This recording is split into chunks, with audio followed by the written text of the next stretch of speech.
So we're going to talk about why people don't care about their health and what can they do about it. And we're going to do it right now. All right, so we're here with my wife, Robyn, who's also a health coach, and she's going to help us go through this today. So the thing is we had, this whole thing came out because we had this conversation when we were on a run or something. Why is it that people tend not to be healthy or take their health seriously? And we kind of batted that around. So Robyn, you've dealt with so many people being a health coach, and you've talked to so many people about it. Why do you think that they tend not to care about their health? Well, I mean, that's the big question, and that's why we talk about it all the time. And it's perplexing to me, but if I really think about it, I guess it's because maybe they don't see what's actually happening. Like when you touch a stove and you burn your finger, you immediately pull your hand off. Getting unhealthy, and one of the things about getting unhealthy is gaining weight. It's a slow process. They gain a pound maybe a month or 2 months, whatever it is. It doesn't, you don't go from being healthy to being overweight overnight. It's a slow process, and they don't see it until one day, then maybe they do see it. I mean, that's what happened with me. I put on some extra pounds several years ago, and I didn't notice it until one day I looked in the mirror and I said, whoa, what happened? So it happens slowly, and they don't realize it until hopefully one day they do realize it. Right. I think it's the same thing I can crack on my YouTube channel. Like sometimes it just takes so long for it to grow. I don't see that instant thing. So one of the things I might say is, why am I even doing this? Why am I working on this? But then I remind myself of the long-term gain, as opposed to that instant gratification of saying, screw it, I'm going to go out and go get an ice cream cone and forget my channel.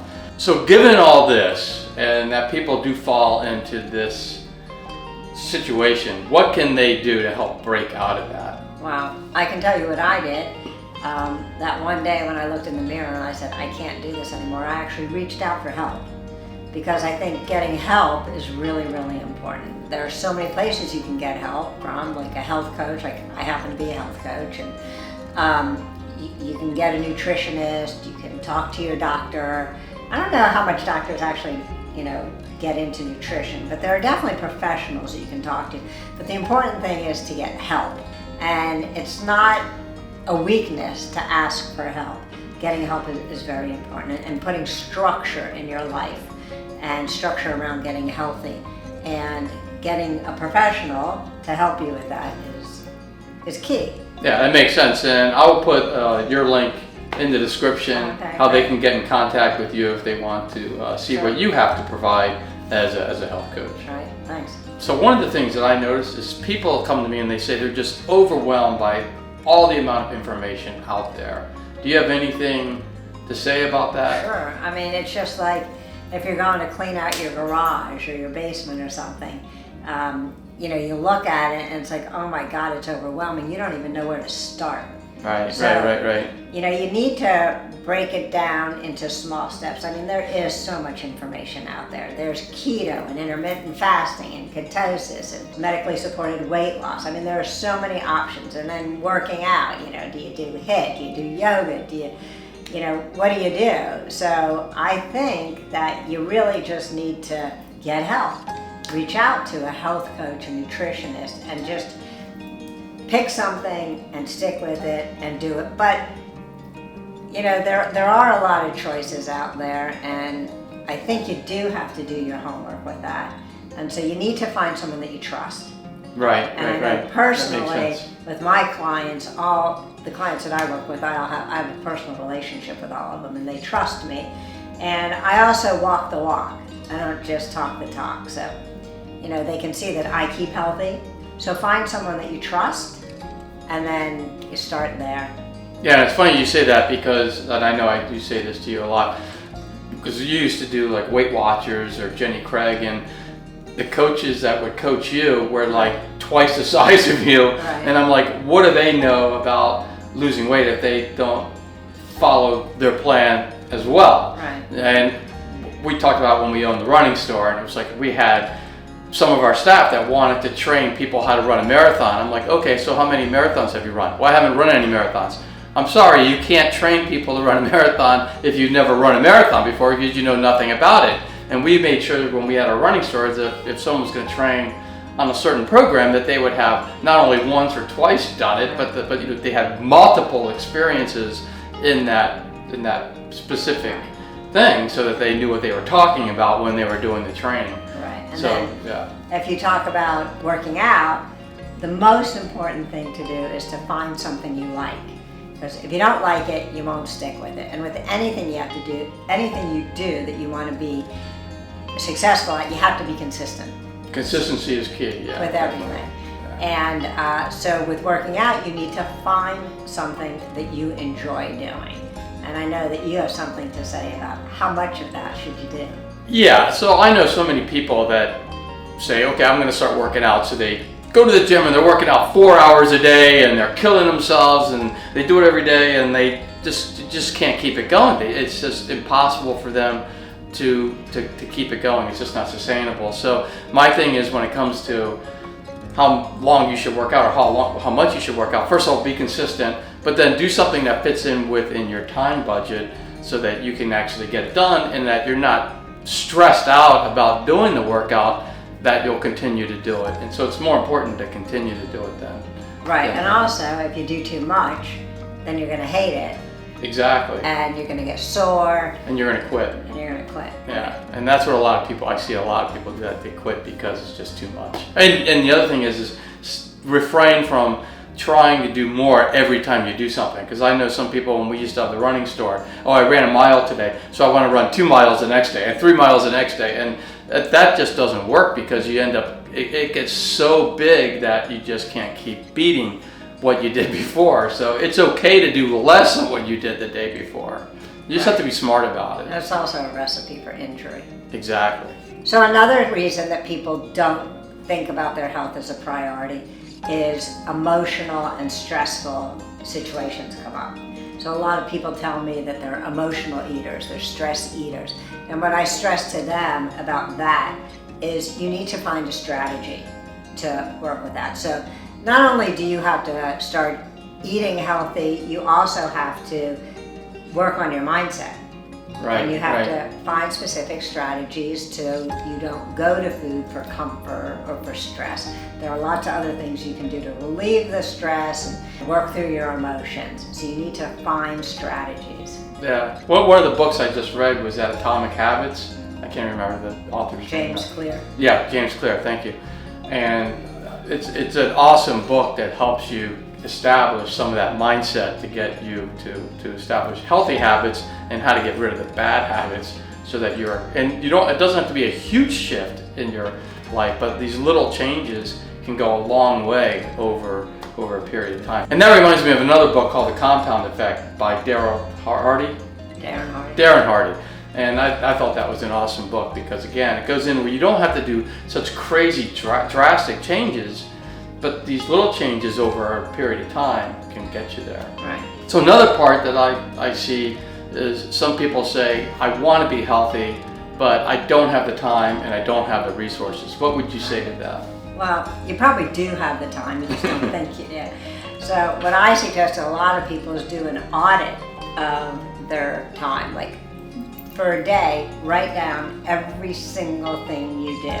And I mean, if you take 10 minutes and you're scrolling Facebook or Instagram or something, write that down, that's what you did. Or if you watch TV for a half an hour during the afternoon or something, write that down. Account for every single minute of your day. And do that, I say for a day. I know you think. I usually say a week, because I think Saturday is probably different than Monday, so depending on the day, it might be reflective. Everyone has different schedules, work schedules and everything, so I thought maybe.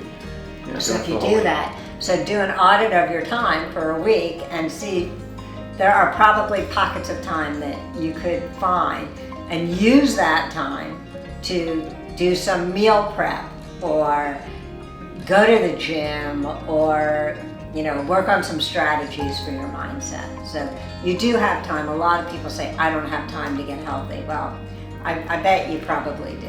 Yeah, I challenge everybody to do that because it's a very enlightening, because when I did it, I found, wow, I spent an awful lot of time watching TV or Right. just doing nothing, and it's amazing how much time you can get back if you actually see where you're spending it. And another thing that goes along with that is people say that it's just easier to grab fast food or drive through a fast food restaurant or go into Starbucks and grab a coffee or something like that if they're hungry. Well, again, with your time management, with all that time that you find after you do your audit, you'll see that you probably do have some time that you can pick a day, pick a time, and do some meal prep. And prep is key. Because if you don't have the food prepared, it really is easy to go to a fast food restaurant.